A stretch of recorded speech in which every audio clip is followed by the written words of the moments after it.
Roll call, please. City Council Member, Agency Director, Authority Members Doris, Present. Molly, Present. Mann, Present. Vice Mayor, Vice Chair Christ, Present. Mayor Chair Paris. We have a quorum. Move to excuse Mayor Paris. Second that. We have a motion and a second to excuse Mayor Paris. Roll call vote, please. Do we have to do a roll call vote? No, we are live. You do not Okay. need to do a roll call vote. All in favor, say aye. Aye. Motion passes unanimously. I can't abstain. You can, should you? No. We'll keep that in mind when you're not around either, Carol. Okay, aye. No, wait a minute. I'm just writing that down. Just for the mayor. Wouldn't be a good call. Okay. Do we have someone for the invocation? We don't? Daryl, why don't you do it for us? We standing? Heavenly Father, we thank you right now. We ask for now wisdom. We ask for knowledge. We ask, God, that you guide us in these turbulent times. God, we thank you right now that you will lead us and guide us into wisdom and knowledge in all things. We pray for our mayor that's absent right now. We pray for all of the rest of the council in this city. I pray for everyone that is a part of this great city, God, that you will continue to unite us in love. In Jesus' name we pray. Amen. Amen. Thank you, Daryl. Can you do the pledge for us? Sure. Everybody would face the flag, put your right hand over your heart. Ready? Begin. I pledge allegiance to the flag of the United States of America and to the republic for which it stands, one nation, under God, indivisible, with liberty and justice for all. Thank you, Ken. Presentations? Who's doing the Rural Olympics? Debbie Dino. All right, Miss Debbie. Now, Debbie, I watched your presentation when you gave Palmdale sure and you said did. all those great things about all the members that participated in Palmdale. I just want to see which one you're going to lie about. The mask is coming off, sorry. We're not, Well, we're not going to say that about you guys.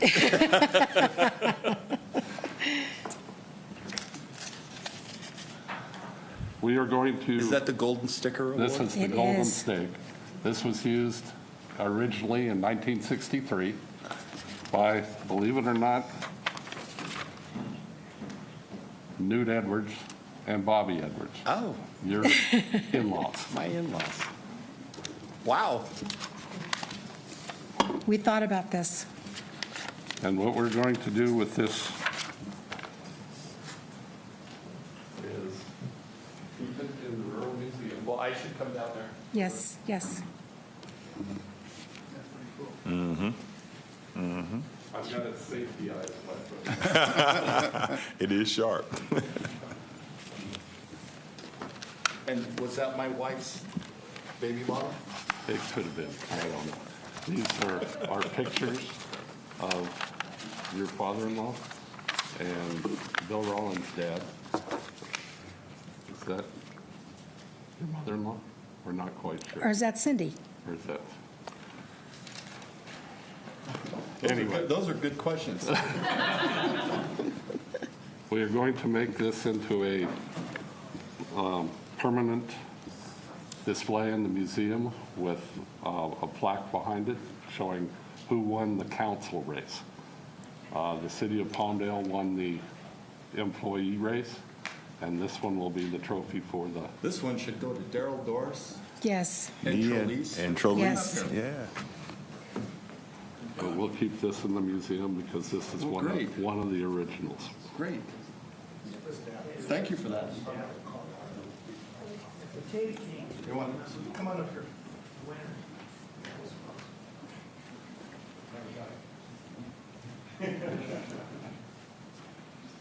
Here you are. Yeah, I know. I didn't hear you. 1, 2, 3. 1, 2, 3. Thank you.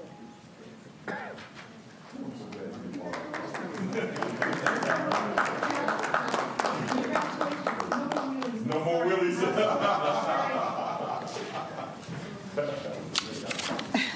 I just have one more thing that I'd like to say in regards to the livestock auction. As you know, we made more money this year than we have in the past, and the kids were elated, obviously. But I would like to thank Marvin, and I would like to thank Animal House, and I'd like to thank Catherine Barger, and I'd like to thank all those that participated and gave money to my Kids Feeding Kids. And although the pigs, people thought they were Kobe beef, I didn't get any buybacks. So I've made the decision that Kids Feeding Kids this year will provide turkeys to both Saves and Grace Resources at holiday time. Can we And thank you donate, very Daryl? much. Can we donate, Daryl? Of course. Anyway, thank you for participating. We look forward to seeing you on the 9th of October. All right. Please Thank you. Please bring 2 cars, and we need to know who's going to be the people doing the driving and stabbing in each of the cars. Well, they won last time. Do we really need Daryl driving again? Do you want that? That's up to you. Okay. I thought that was very, very good. You guys do a great job. Debbie, do you want to come up and tell us what's happening at the fair and when it's happening? Sure. Give us a little.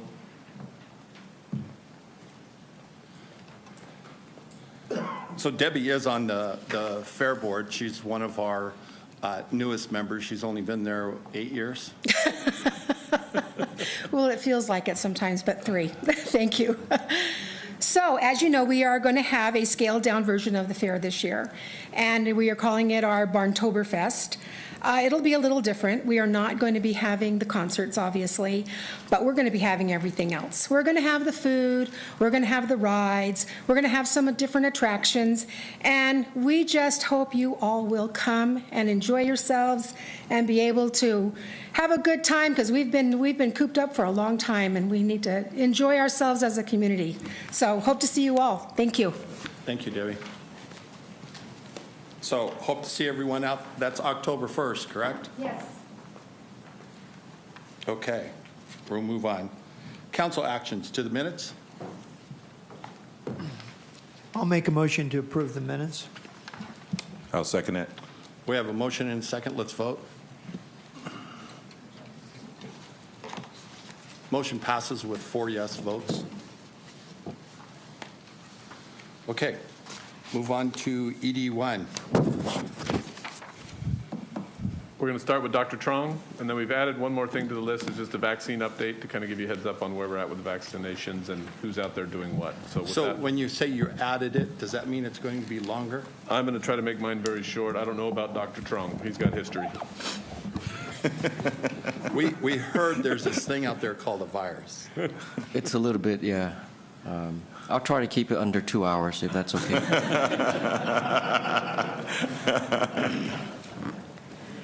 So the usual world, the United States, California, and then the county, and then Antelope Valley summary. So right now, if you look at the 7-day graph on the left, it appears to be dropping off. It looks like the total cases around the world currently reported at 225 million and 4.6 million deaths. The map to the right is the hot spots, and right now the United States, Mongolia, and parts of Europe are the ones that are seeing the the most cases. Going to the United States, we had a spike in early August, mid-August, but now it looks like we are trending down. We're hitting we're basically trending down. The map on the right tells us where all the hotspots are, and for the most part, it's the southern part of the United States, and it looks like also the Northwest is also seeing hotspots. Southern California, Arizona is actually doing pretty well compared to the rest of the nation.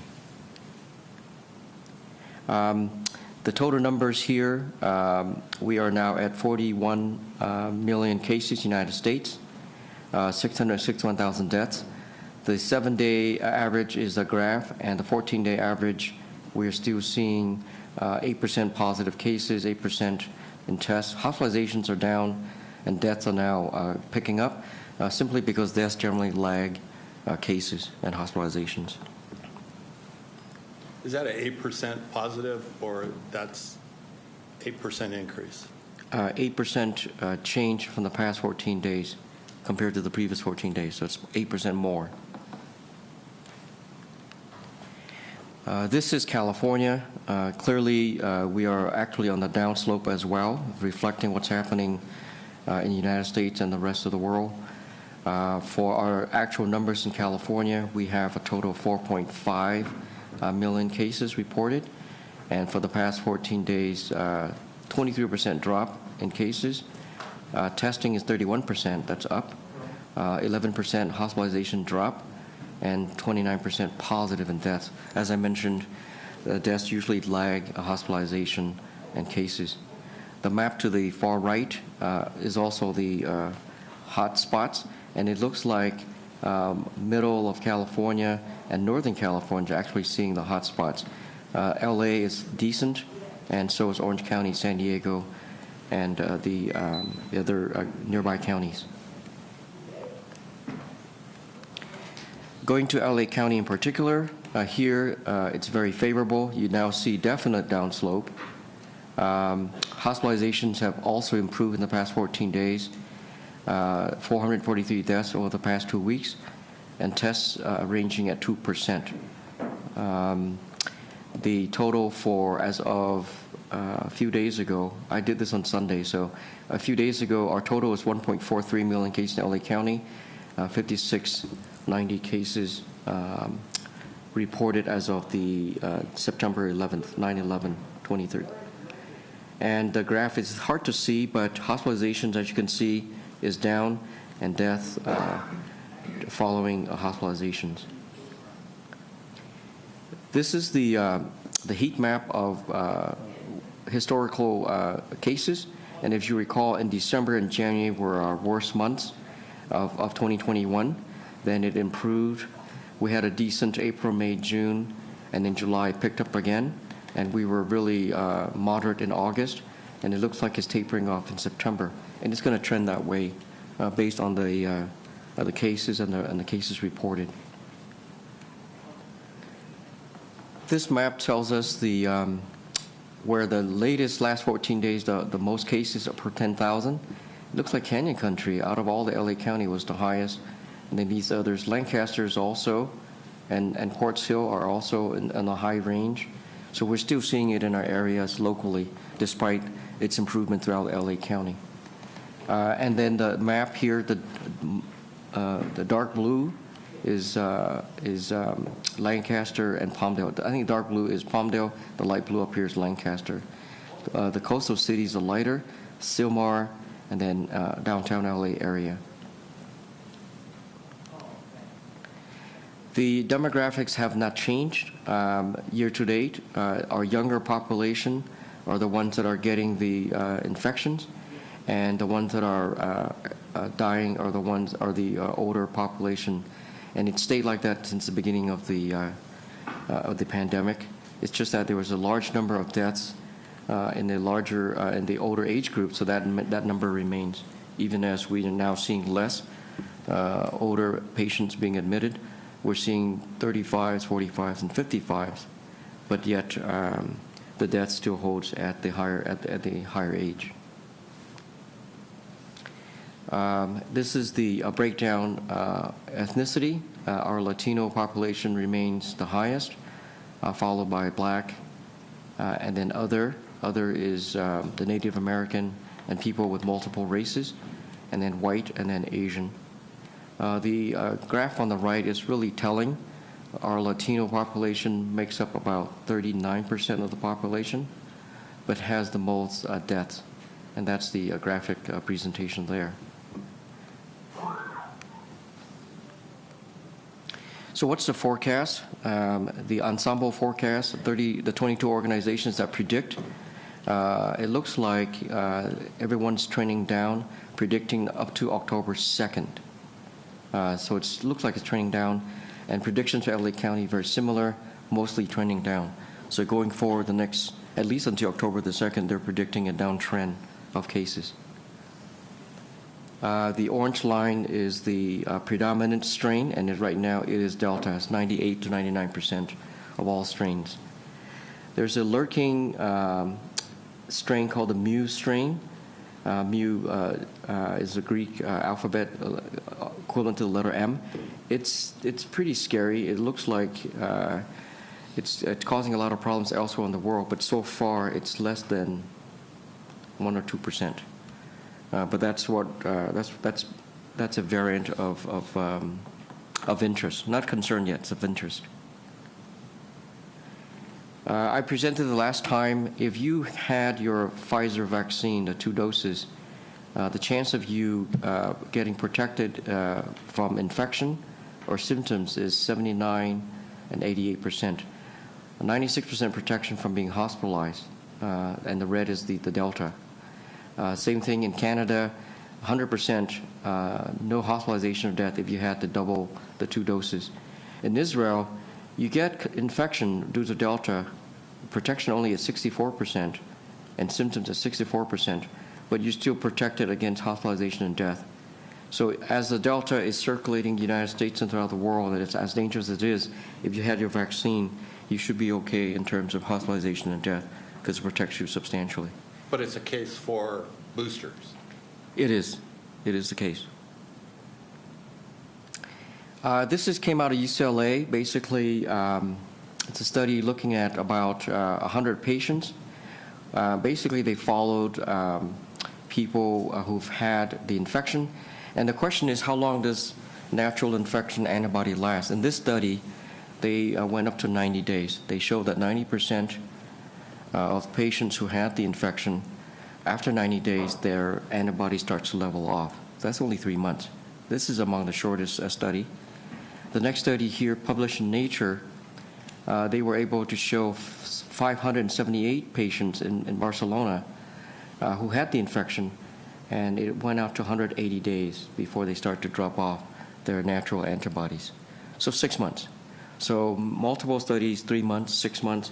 And this one, the last study here out of Science, they were able to go up to 8 months. They showed that even at 6 months, as the antibody drops, but the blood, the serum of the patients, even if as the antibodies drop, was still able to neutralize viruses up to 8 months. And they argue that it isn't just the antibodies, it's the other humoral factors like the T cells, the CD4, CD8 in the body that still allows for effectiveness. So overall, the recommendation now, the discussion is 8 months, but people are leaning towards 6 months to get the 3rd booster shot to protect the population. It might be that going forward to battle COVID, we probably have to get 2 shots a year, just like an annual shot for influenza, maybe 2 shots a year for COVID, as COVID is able to evolve so quickly. So the shots are supposed to be lifetime? Correct.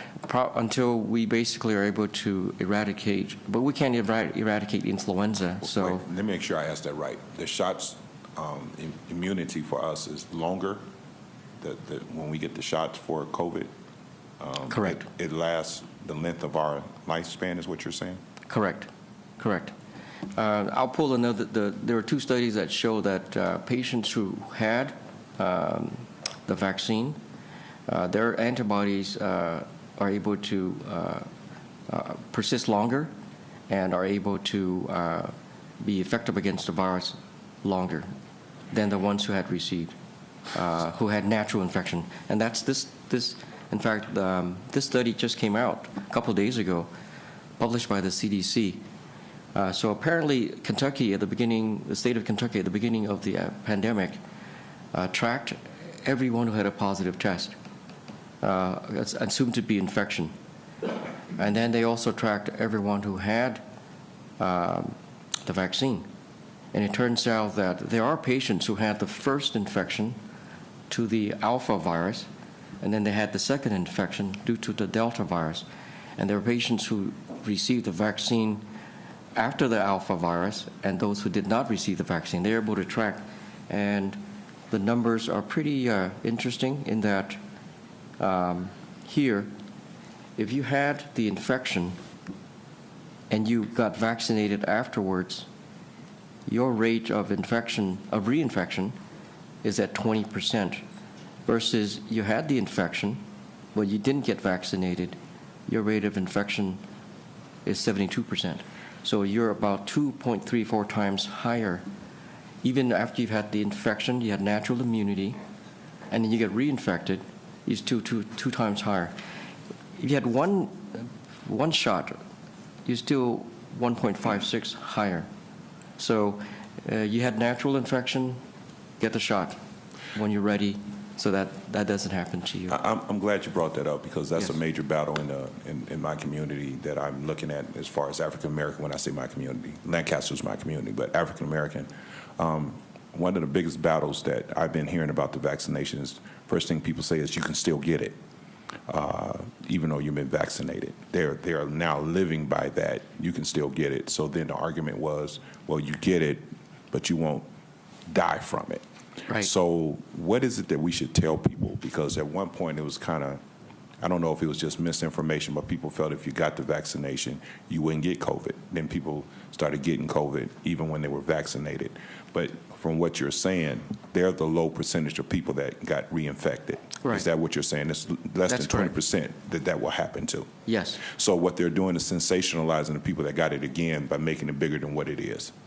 Well, there's so much data out there. It's people pick and choose what they to make their case. Okay. But the bottom line. Yeah, let me excuse me, that what they're saying is true, but not the complete story. Okay. So the story is that if you're vaccinated, your chance of getting it is much lower by multiples. You're 5 times or so higher risk of catching it if you're unvaccinated. The second time. I'm getting it at all. The second time is just only this study. The second time, the data just came out 20%. Yeah, that's a unique situation. Yeah. But there's multiple reasons. There's multiple benefits to getting vaccinated. And even if you get sick, the chances that you're going to end up with a serious problem like hospitalization or death is so much lower. Or even now we know that your risk of long COVID is lower, which is a dreaded complication, especially for your young person who's got a long life ahead of them.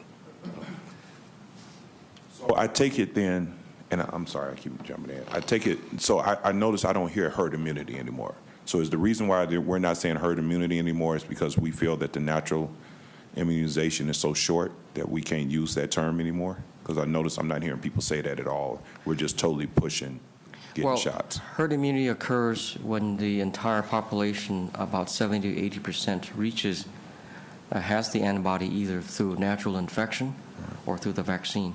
Having the vaccine pushes your herd immunity capacity earlier.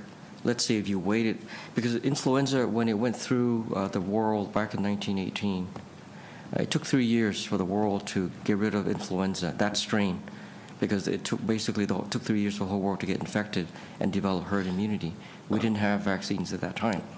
Same thing, if we had let things go without a vaccine, it would probably take about 3 years, even probably shorter given the ability to travel.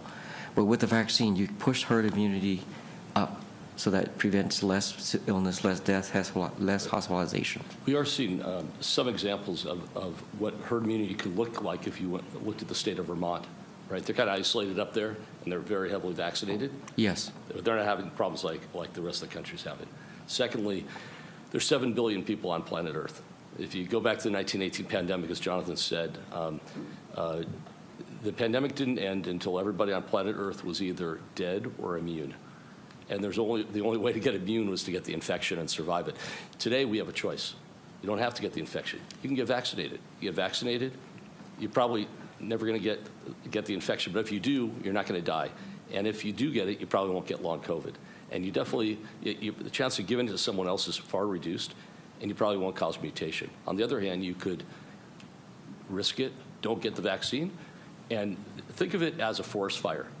Okay, this thing's going to burn through the entire population of the Earth until it seeks out everybody who's vulnerable. Okay, and it's just like the fires are going on in Northern California. It's going to burn until there's no more fuel left. Okay, and then it's going to stop.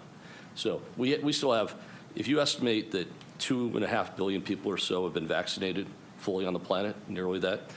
And while they say about 200 million people have gotten the disease, probably 10 times more of that people have actually gotten the disease. We're just not, they haven't all been tested. So let's say maybe 4.5 billion people have some level of immunity for some period of time. That's still another, you got billions more to go before we ever get there. And again, you have a choice. You can get vaccinated, or you can take the risk. You're not going to avoid the disease. You're going to get the disease probably at some point, and you may get lucky, or you may not, and end up with some real serious avoidable problems. Thank you for that. Vaccinations of all ages, we are at 54% fully vaccinated, and then the breakdown for over 65, we've reached herd immunity. If you've asked about herd immunity, no one talks about it. We've reached herd immunity for those over age 65.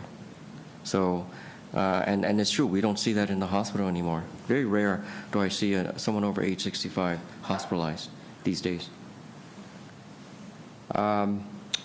There is a drop in interest. Right now, the average dose per day is under 1 million. The best was back in April. We were close to 3 million, over 3 million doses per day. And at this rate, again, the prediction is to reach 70% will probably by November the 10th, and to reach 85 will be March of next year. Now, if a vaccine comes out and children are allowed, we'll probably reach it faster, because now 25% of our population can now be eligible for vaccine. This is the LA County dashboard. Fully vaccinated, we are at 67% in LA County. And of course, as I mentioned, 82% for over age 65 fully vaccinated. That has reached herd immunity, that group. The daily doses, very low compared to the peak back in April. In fact, it's dropped even more ever since the second wave began. People are just no longer, just harder to get them to vaccinate. This is school district data. These are depending on our school, and our area is the light green, borderline yellow. So it's even less in the school population. And here again, the daily vaccination rates also moderately low. I'd like to say on that slide, there are certain populations still cannot protect themselves fully. Kids under the age of 12. There's certain populations that can't protect themselves fully. Those who are immune compromised cannot get, they're getting the third shot right now because the first 2 shots were not enough. And then children less than 12. And those of you who have kids, obviously, or grandkids, have a high interest in this personally. How do we protect those kids? Well, the way we're going to, and they're going back to school, right? And because they need to go back to school.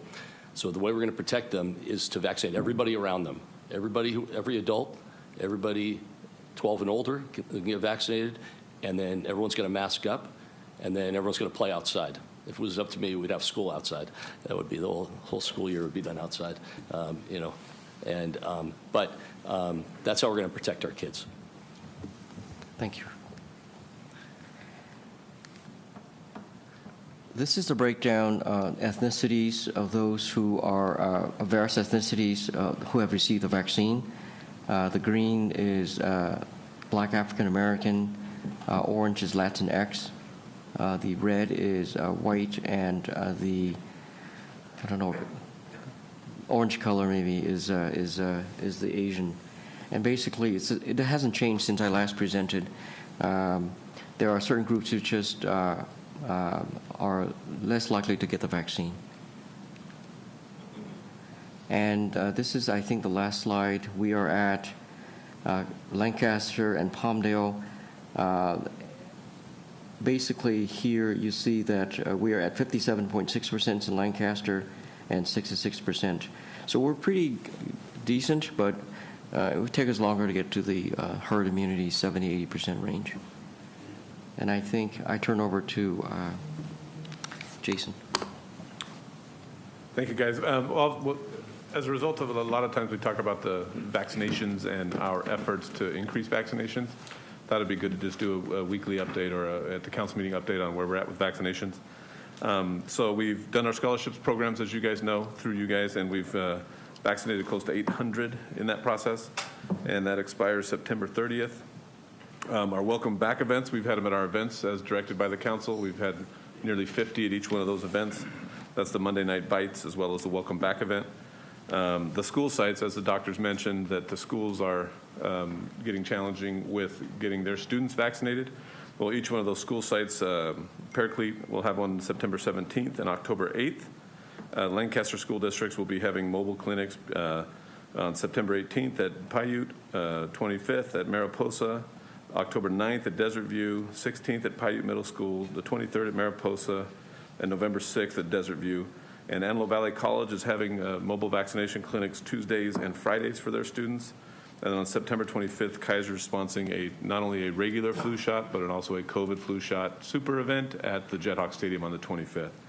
And of course, we continue to do our marketing. The doctors were on a Facebook Live, which had a reach of about 10,000 people. So the effort is still going strong to get people vaccinated. We just got to keep sending the message to get vaccinated. We're also doing testing for all city employees per the guidance of the federal government, as well as working on testing for protocols for local businesses to help them comply with the testing requirements for their employees as well. So we're actively out there still doing the work and trying to limit COVID impact on our community. And that's all I have to report. And I believe Tiffany is online and she has a report as well. Where can they find this information? The way we direct people is myturn.gov, and they can use that site as operating effectively, and that's the state-run site, and will identify all the locations you can get a vaccine. Okay. And then for the schools, they're going to be reaching out to their student population that way. Okay. Hi, Tiffany. Hi, everybody. Sorry I couldn't be there in person. Workday went long. I have an update from Antelope Valley Hospital. Their CEO, Ed Merzvegian, sent me an update and asked me to share it with everybody. Currently, there are 40 COVID patients in hospital. 6 are in the ICU. There are still no PEDS patients. Pediatric positives would go directly to, this is not, hold on, sorry, that is not from today. Yes, 36 in-house. Sorry about that. There are 36 in-house. He says almost all except 2 patients are not vaccinated. The hospital is full of trauma patients and stabbing and shooting. They're seeing approximately 350 patients in the ER each day. They have still not had any pediatric COVID cases. And as of today, 77% of the staff are vaccinated. So that's where the hospital stands.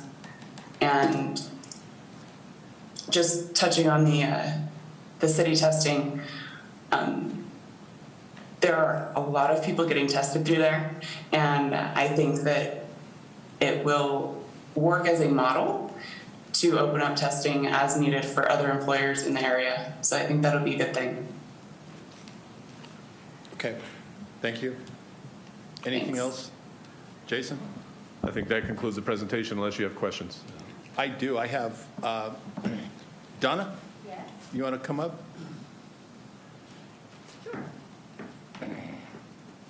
I'm getting texts that the county just changed the rules again. No. Do you know anything about them? I did see an email earlier that the county was going to change the HOO to align with some state order. Oh, wrong phone. Hold on. Let me see. It's the bad phone, Donna. That's it.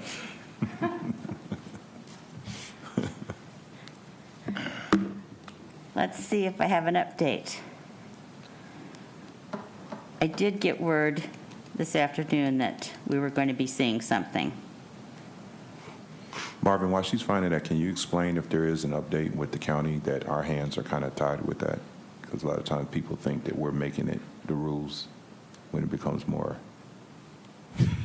Because I've gotten some emails lately that are very disturbing. If I wasn't as strong as I was, I would be fearful of my life. But people are really coming down on us as if we're making these rules for the city when they're coming from above our heads. We are reacting to the new rules that Well, they're and imposing. I'm not finding it, but it was tied to another piece of business. But what I understand is it was to align with what the state had come out with.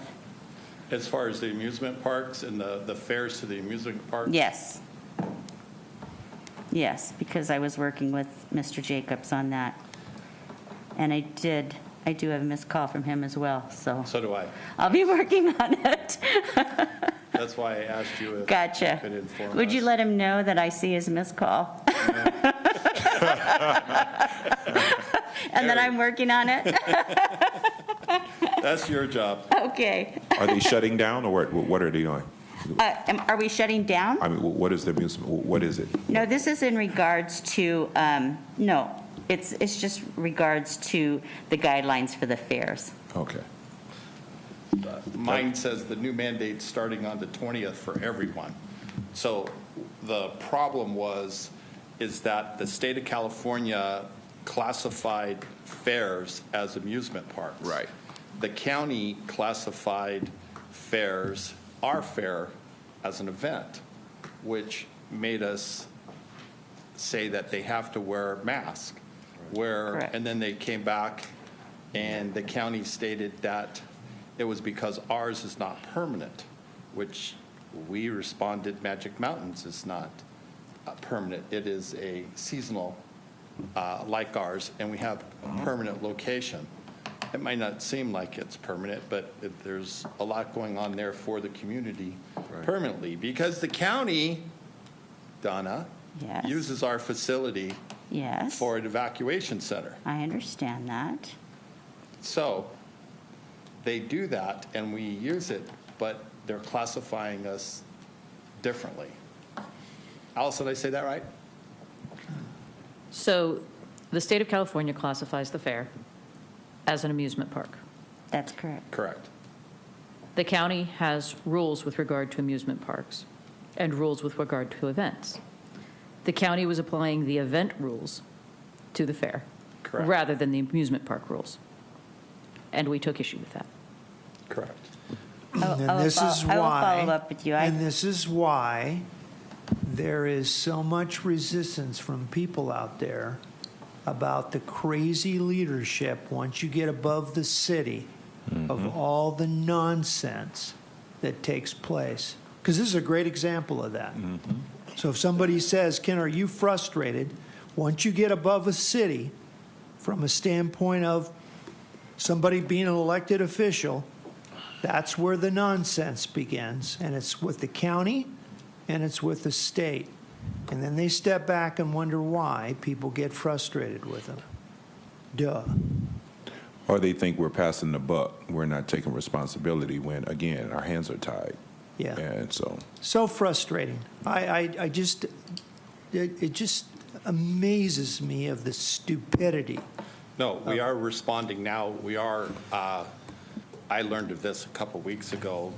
I directed our city attorney to take action, and the action is a result of them reclassifying us. So we're not going to take it anymore. Good. We want to be treated like everybody else, and we'll work around what rules are governed us, but they're not different rules for everybody. And like Mr. Mann said, that's the problem everybody has. There are different rules for everybody. Yeah, I hear the doctors, and there's this intelligence, and there's science, and so they're trying to get the word out to protect people and try to do the right thing, and then we get this stupidity at both the county level and the state, and people are out there and they're listening to all this and they're going, enough. And so then they don't listen to the doctors anymore, and it's like, oh my gosh, what a zoo. And the animals are running it. It's like, holy smoke. Anyway, so if you sense my frustration, I get it. I get it. So anyway, I hear just you. want to make sure. I hear you, Donna, sir. do you have anything else? No. Okay. Thank you. I appreciate it. I'm working Larry? on it. Okay, thank you. I just want to add Tiffany, thank you. The numbers in terms of seem to have plateaued, which is wonderful. But each one of those cases, it's not just the ICU cases that are, each one is someone's personal tragedy and family tragedy going on there. And largely from what we're hearing, it's preventable through vaccination. So, and when I say it's a tragedy, I just don't mean that there's going to be people that will die. They will. There's going to be people that have died and will continue to die from this. But there's other things that go on that are bad as well. People are going to end up disabled. They're going to have problems long term with their lungs. The time they're spending in the hospital is hell. They're on oxygen continuously. They can't breathe well. Some of them end up with blood clots in their lungs, which are also life-threatening. They end up with infections. They end up with shock. They end up with problems with their kidneys, with their heart. And these are young, healthy, productive people. Okay. We don't blame people for their disease, but we are telling you there's ways to prevent this thing. Please, for the sake of yourself, for the sake of people who care about you, your family, and your community, do what you can. Get yourself vaccinated if you're on the fence, please. And if you have questions about it, you have fears about it, I understand there's a lot of rumors going on out there, and there's some legitimate concerns. Talk to your doctor. Talk to a nurse. Talk to somebody who's reading the literature about this stuff. Don't get your information from something on the social media that might be written by a foreign country. Put disinformation out there on social media. Okay. I'm so tired of social media doctors. I will say this. I am concerned. You said that the higher in Lancaster, the younger people, were higher than most of our surrounding cities. Is there a reason for that? Is there a reason for higher rates? In Lancaster than our surrounding cities. You said we were kind of lead. If I remember the chart, it looked like we were leading out for the 18 to 35. Why is Lancaster? Is there something that we're doing wrong or not pushing that's making our city lead out more? Or do we have more younger people in our city and we don't realize it? We are more active. We have more events. Is that what it is? We have a lot of things that are going on in the community. So, Yeah, I don't think I have an answer as to why, but we know that it's the younger demographics that are getting the infection and are keeping the virus circulating. And the younger population are also less likely to be vaccinated. And so it's a perfect storm, really. You don't get vaccinations, you socialize, you interact, you don't wear masks, just so it circulates in that population. Well, I'm done after this. My son is 6'2", 225 pounds. He's a linebacker for a university. And when he caught COVID, we held our breaths because they would not let him get back on the team until he passed a what is it called? Echocardiogram. Yeah. Echo, yes. My son has never had any issues, but because he had COVID, they said, we got to test his heart. Yep. He's the epitome of health, 6% body fat. And that's when it became really real for us, for younger people. We had heard about older people. I had a lot of friends. I've done a lot of funerals as a pastor because of this. But as a younger 21-year-old kid, now I'm wondering if my son going to have heart issues from this disease.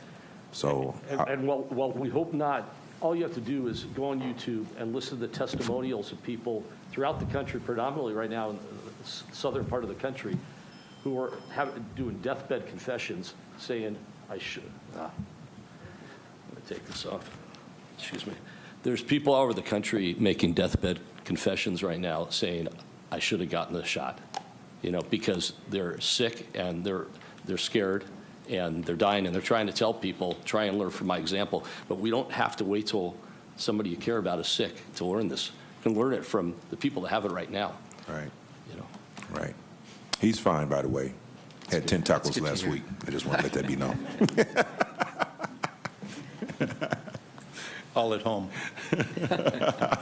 Thank you very much. By the way, insects, they don't get COVID-19 infections. Insects like spiders and bees and ants, especially ants. Well, the reason is ants have antibodies. Good, Doc. That's a great dad joke. I'm going to use that. Great dad joke. Sunday morning, living faith. Okay, do we have any speakers on this? At this time, anyone wishing to comment on ED1 or ED2, please press star 9. I will announce the last 4 digits of your calling number when it is your turn to speak. Please state your name and eliminate any background noise. Individual speakers are limited to 3 minutes each. Please press star 9 at this time if you wish to comment on ED1 or ED2. No speakers for ED1 or ED2. Okay, I'll entertain a motion for ED1, ED2. So moved. Second that. We have a motion and a second for ED1 and ED2. Let's vote.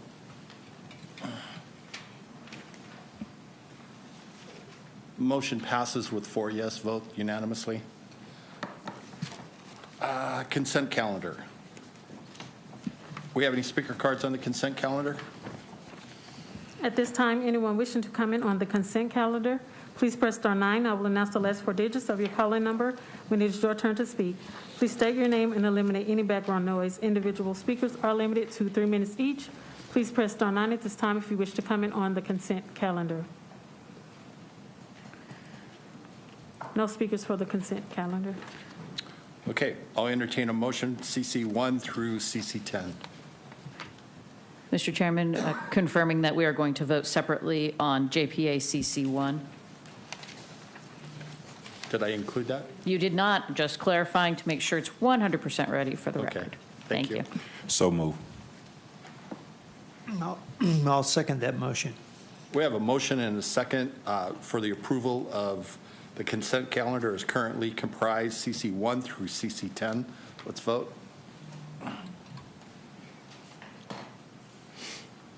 Motion passes unanimously with 4 yes votes.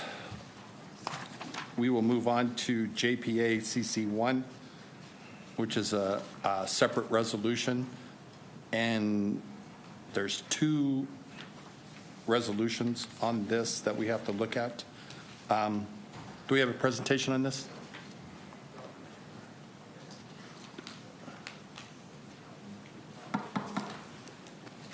George, Yes. we can hold on for 1 second. Sorry. Do we have any speaker cards on this? At this time, anyone wishing to comment on the Joint Lancaster Power Authority consent calendar, please press star 9. I will announce the last 4 digits of your calling number when it is your turn to speak.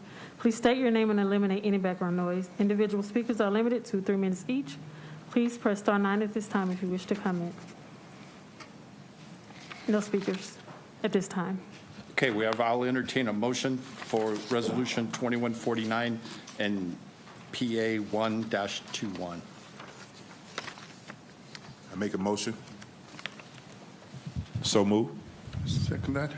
We have a motion and a second to approve Resolution 20, or introduce Resolution. Thank you, George.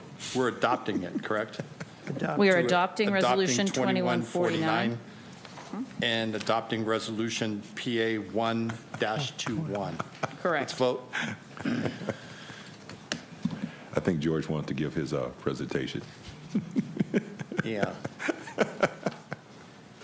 Passes with 4 yes votes. Okay. Do we want to do the adoptions for Nigel and Troy Pageant now? Are they here? Do you want to do these Troy now? is here. If you want to do that, I think that's appropriate. Okay. So, Troy's here, right? Okay. So the mayor has nominated him, so I'll second that. Okay. Motion. We have a motion and a second for the nomination of Troy Pageant to the Homeless Impact Commission. Let's vote.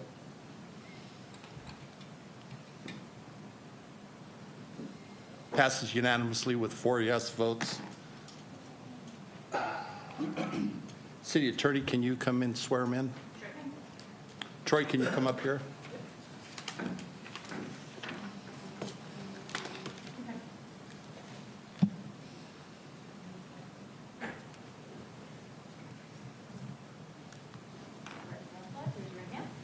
go over there by the In God We Trust. You want to go with Yes. All right. Thank you. Terrific. Raise your right hand and repeat after me. I state your name. I, Troy Pageant, Do solemnly swear do solemnly swear that I will support and defend that I will support and defend the Constitution of the United States the Constitution of the United States and the Constitution of the State of California and the Constitution of the State of California against all enemies, against all enemies, foreign and domestic, foreign and domestic, that I will bear true faith and allegiance and will bear true faith and allegiance to the Constitution of the United States to the Constitution of the United States and the Constitution of the State of California, and the Constitution of the State of California. that I take this obligation freely I take this obligation freely without any mental reservation without any mental reservation or purpose of evasion, or purpose of evasion. and that I will well and faithfully I will well and faithfully discharge the duties discharge the duties upon which I am about to enter. upon which I am about to enter. Congratulations.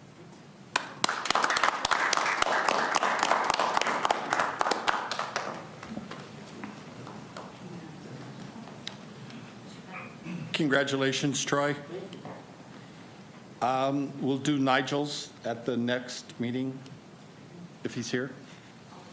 I don't believe Nigel's already on the commission. I think you're just appointing him to vice chair, and he does not need to be sworn in for that. Okay, do we need to vote on that? I would just like to add that Troy fills our last vacant seat on the commission. That gives us a full-seated commission. Thank you, Donna. Okay, council reports. The transit agency. We did meet at the transit agency. Everything is going good. We're looking at building some new buildings. We're taking out all the exhaust apparatus for our old mechanic shops and putting in new facilities. We're adding 3 new bays, so there's good stuff. And that's about it.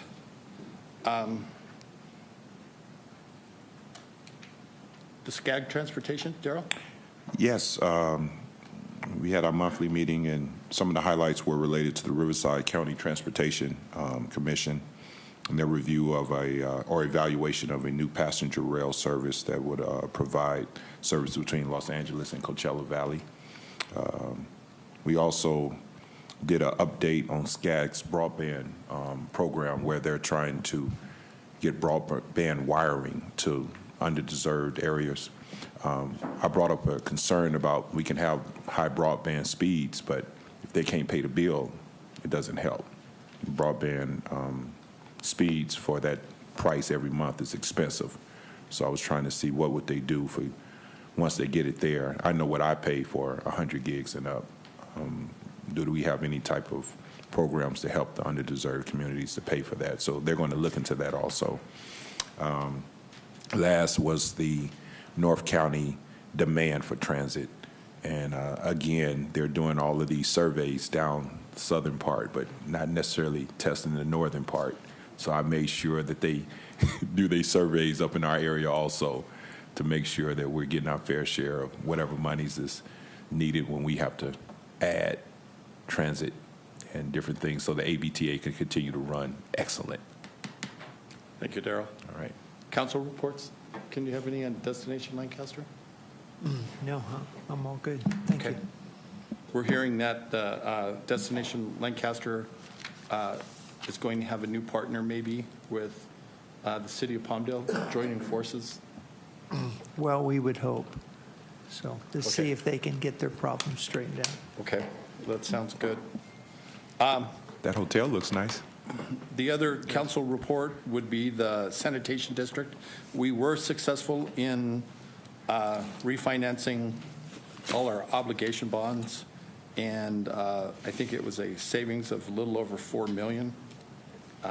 So good news on refinancing, low interest rates, and everything else. So that's good. Raj, have anything? No, we didn't have any medical Main Street meeting last month, so probably next month. Okay.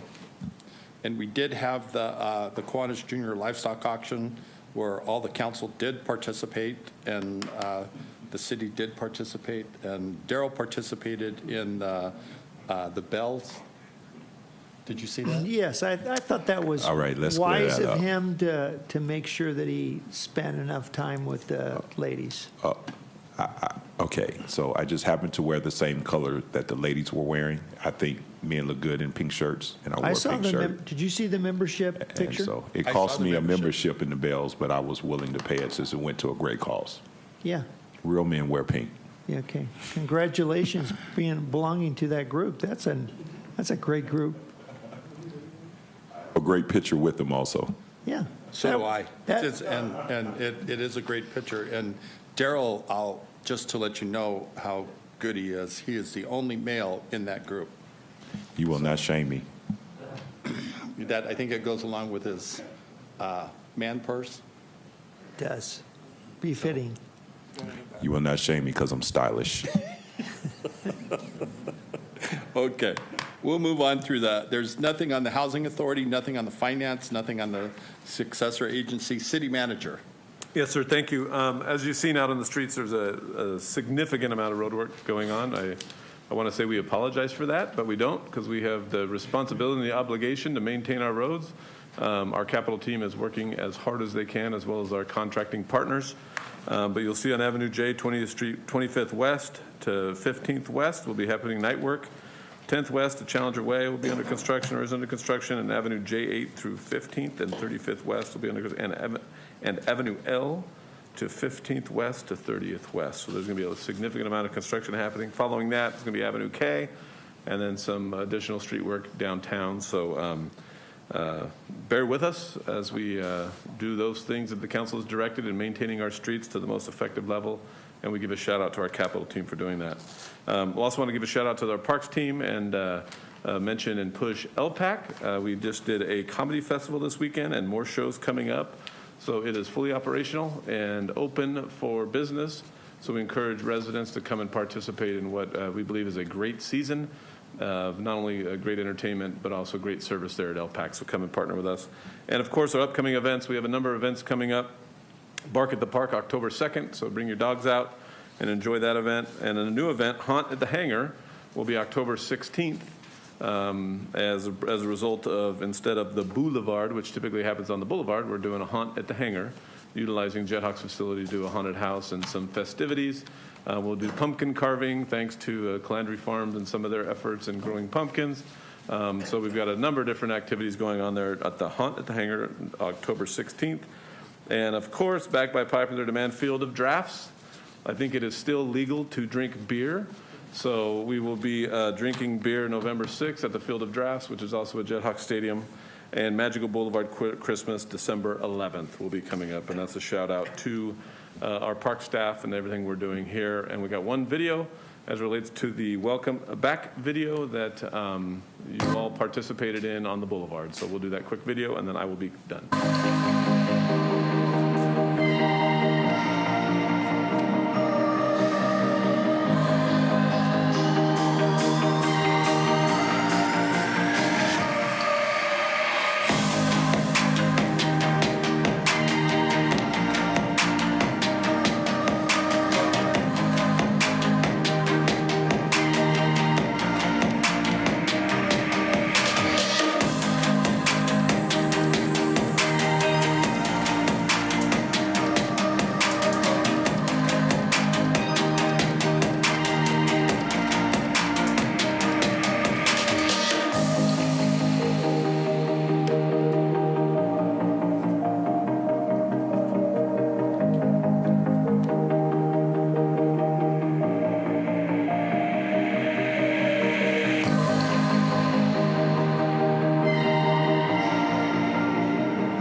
I really like that logo.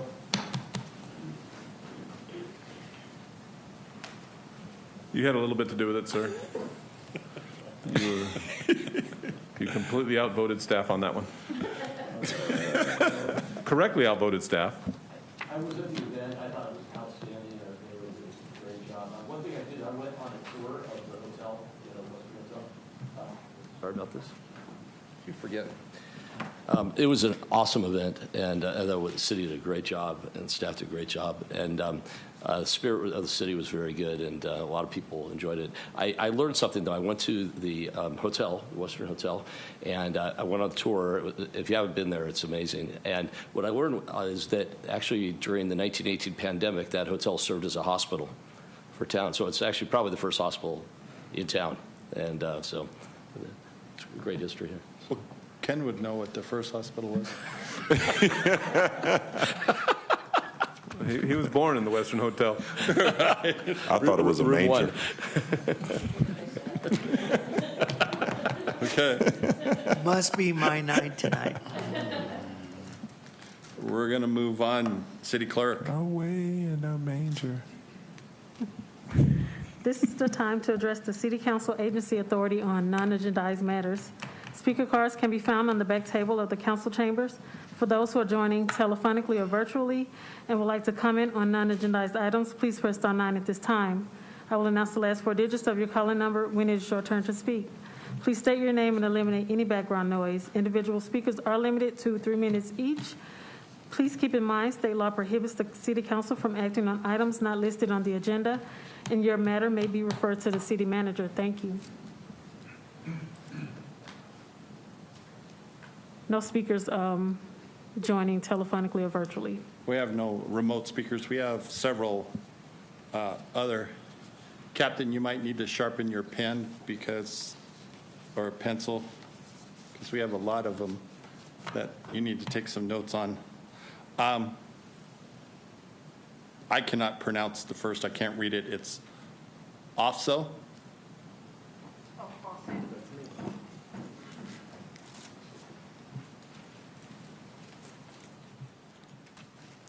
Welcome, sir. Thank you. For the record, can you pronounce your name so I don't butcher it? All right. My name is Afasu Ofori. Okay, thank you. All right. I'm from Life Source International Charter School. First of all, good evening to everybody. We're located on 44339 Beach Avenue. I was hearing the frustration from some of the members of the panel here, and I can tell you we have a real serious drug issue on that street. This is day in and day out. We've called on the police several times. Nothing is happening. And we're at school. We have little children just trying to make a future for themselves, walking by that street every day, and nobody seems to care. At this point, I will call it an epidemic. We need something to be done on this issue. Please help us out. Thank you. Okay, wait a minute. Come back up. There's several speaker cards on this. Yes. So several people wanted to speak.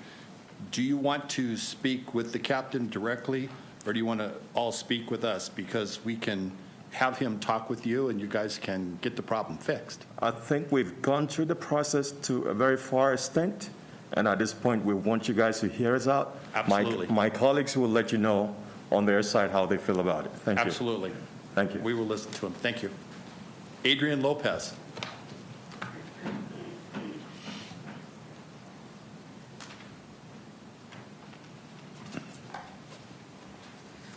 Hello, good afternoon. My name is Adriana Lopez. I'm here representing Life Source International Charter School. Sorry, I'm a little bit hoarse because I've been screaming all afternoon, calling out names for Welcome release. back to school. Yeah. So this has been a very serious problem. We've now had people come up to the school, block the entry or exit of the school. We're talking about homeless people, drunks, drug addicts, walking up and down our school, openly selling drugs down our street off of J4 and Beach Avenue. I could tell you where they hide it. I can tell you where they sell it. I could tell you where they stand so that they can kind of trick police or patrol cars coming by. I see it every time. I leave work at about 6 o'clock in the afternoon. I see everything. We have reported it to the police. We've been advised to call Crime Stoppers, and which we have. We've made several reports. I think one of my team members has all the copies of the reports. We also have a map where you can see the locations that we're talking about. We have small children. like you said, walking back and forth every single day. We're not only dealing with, parents coming back to school, kids coming back to school, parents being frustrated, but we're also dealing with this drug epidemic, as Mr. Report said. So all I'm here to do is just to ask for your help. Okay, you got it. Thank you. See, this is we have some speaker cards later on that are going to talk about what bad guys the deputies are. And this is what happens when you need the deputies. So it's a little different. Dr. Deborah Culpepper.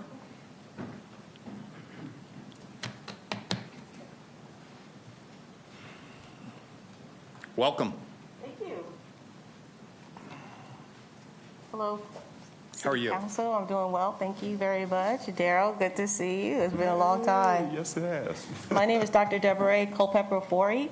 I'm the CEO and founder of LifeSource International Schools. And we're located at 44339 Beach Avenue. We've been in this location for the past 6 years. Prior to that, we were on 10th Street West and near Avenue J, and we were there for about 5 years. And so I'm coming to you because my colleagues and I, we witness drug sales on a daily basis. And not only that, but the violent crimes that take place on Beach and J4, right on that corner 2 weeks ago, someone was murdered. And we believe that all stems from the drug dealing that's going on over there. It was a violent crime. He was shot 4 times. He died. But that's not the first one we've experienced. And now it's just like, oh, okay, someone else got killed, but it shouldn't be that way. We've talked to the watch captain several times. He said he would send patrols by. We see cop cars going by, but nobody stops. No one looks. No one asks any questions. It's like they drive by and that's it. And the drug dealers even have more confidence because they don't believe anybody's going to stop this. They really don't. I had to myself find out where. We have several drug houses right next to this. One was right next door to the school, and several on down Beach toward J4. And I had to find out the addresses of the people who own that property and call them and try to garner their help. And they've actually evicted some of the drug houses and some of the people who were selling drugs from their rental property. So that was great. But now they come out to the sidewalk. And so anytime during the day, you have drug dealers on the sidewalk. Kids can't even get to school. They have to cross the street or deviate or detour from having to pass directly from a drug dealer. And it's gotten to the point where we have exhausted. I mean, I have pages and pages of phone calls. I have a register here. We register all our phone calls to the police, to the sheriff department. I have seen the sheriff department come out at night because sometimes we go by the school at night to check on everything. And several times we have seen the sheriff sit in front of our school at night, but that's not when and where we need them. We need them during the day out in the open. I have never seen any other neighborhood in Lancaster. I'm not a police, so I don't know what's going on. But personally, my time is up. Can I just make my point and move on? Okay. I have never seen a neighborhood in Lancaster where criminal activity is ignored and allowed. This is criminal activity. We're not talking about selling legalized weed or anything like that. And I have never seen it before. And it shouldn't be okay for it to happen on Beach either. We pay taxes. We may not pay as much taxes, but we do pay our tax dollars, and we should not have to live with criminals.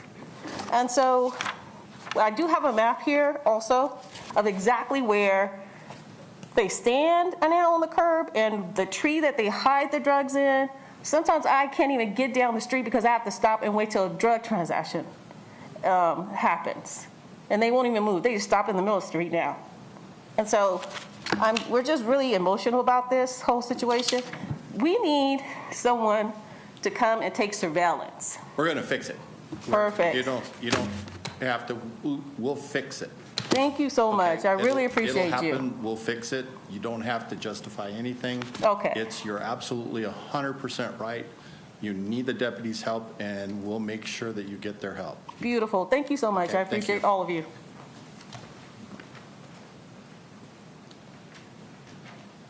Ms. Warner.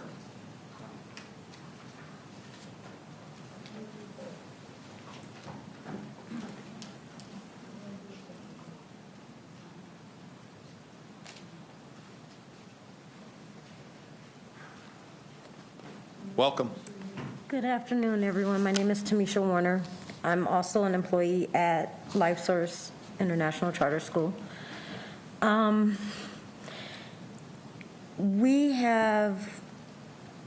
biggest fear with the whole drug issue is that something's going to happen to one of our kids. Again, I fear when I go to and from work, because like Dr. Culpepper stated, we've literally had to wait for drug transactions to be completed in order for us to drive down the street. And I'm just so scared that one day that drug transaction is going to go wrong and one of us is going to be stuck in the street, or one of the kids is going to be walking down the street trying to get home and end up getting shot over this drug activity. I don't know how much more we can do because we have basically exhausted everything. You know, for us to be able to tell you where the drugs are, what the guy looks like, it's an observation. When you go down the street, we don't sit there for hours. It's in plain sight. If you drive down the street, you will see it. You will see how their operation goes. You will see everything. And we just need someone to sit back and look before some kid gets hurt. And that's going to be on all of our conscience. Thank you. We will fix it. Thank you. Colleen Calloway.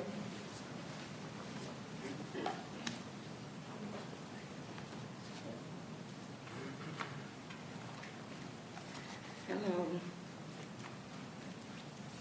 Well, my name's Colleen Calloway, and I am also an employee of LifeSource International Charter School. I, too, have witnessed every single day of the same gentleman that we can give you a full description on, where his tree is, what he does. I, too, have had to wait in traffic until they're done. And like they said, this is not something that we sit on the corner and spy. No. Go down 2 or 3 times, you'll see it. What tree, who he's selling it to, we don't know what. But again, a lot of our concern is about the children. And they're, you know, like Ms. Warner said, they could be walking up and down the street. What if they're at school? The school is 4 houses down. Bullets have no name. And we're really, really asking for your help to make our beach street a safe place for our children. Thank you. Thank you. Paulette Dunn Sanders.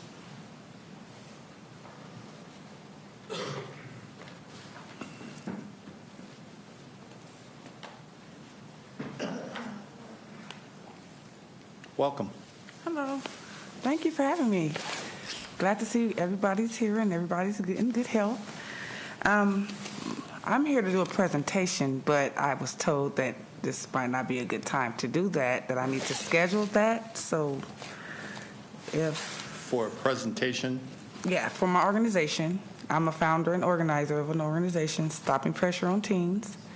And I want to let you guys know about my awesome organization. Sure. Why don't you call City Hall tomorrow, set up a appointment. One of the councilmen will sit down with you and listen to you and put you in the right place. All right. That work? I'm excited. Yes. Okay. Thank you. Thank you. Nicole Hackett.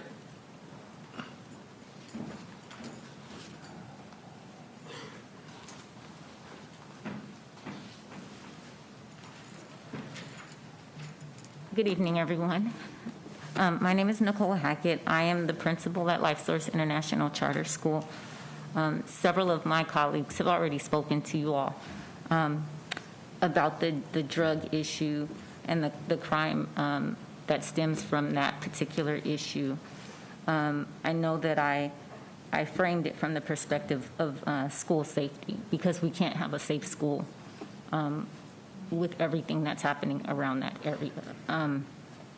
So I'm just here on behalf of the students, their parents, the families, and the surrounding community, because many of them live in that community, and they're in many ways cannot avoid what's happening on that particular street. And we want to do what we can to make sure that they can learn in safety, and learn in a safe environment.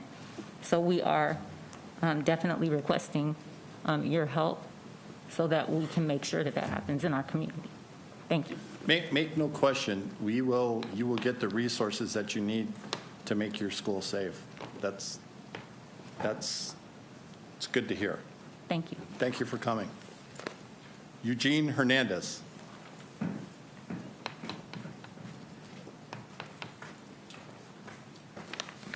Eugene Hernandez, Green Party.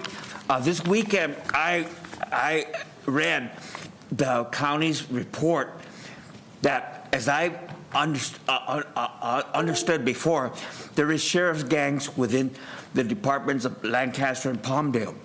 In Palmdale, the sheriff's gang is called the Cowboys. Here in Lancaster, they're called the Rattlesnakes. I don't think that's something that we should be proud of, that there is an armed group of men who hold allegiance to nobody else that are roaming our streets. And in East LA, the sheriff gang, the bandidos, have caused so much harm that taxpayers have to pay $42 million in civil damages. The existence of this sheriff's gang is a danger to people of color, myself as a Chicano, to black residents, who can easily be harassed, arrested, beaten, or killed. Because each time the sheriff gang does that, they get a tattoo with the proud of what they've done. Now, this city council took it upon itself to make resolution against Gascon, the head of the district attorney's office. You should also take it upon yourself. I know you're not going to terminate your contract with the sheriff's department, but you should make it upon yourself to write to Alex Villanueva, who condones these sheriff gangs, and urge him to dissolve them. You know, that's exactly how the Nazis gained power in Germany, having brown shirts who have guns, who are not attributable. They don't obey the rules. So this is just a very bad example for the city of Lancaster to allow.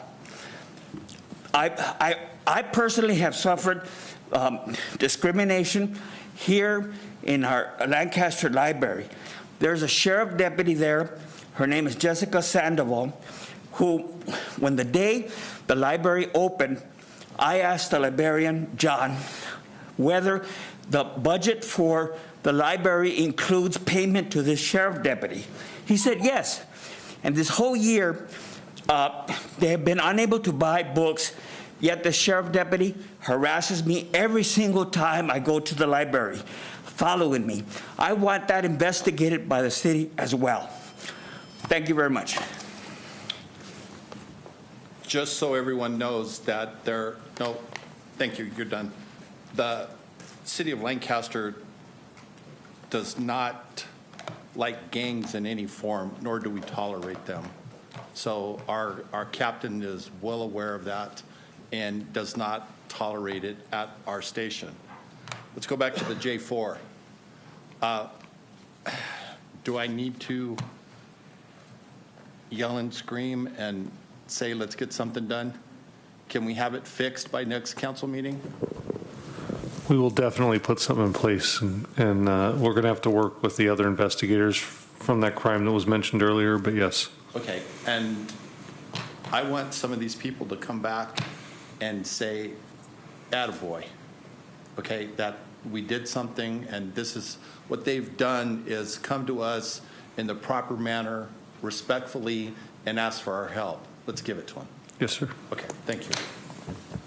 Anything else, council? Okay. I don't think we have any other speaker cards, any other thing. Council, Larry, have anything? Ken? Daryl? Good. Anything? Okay, we're good. We stand adjourned.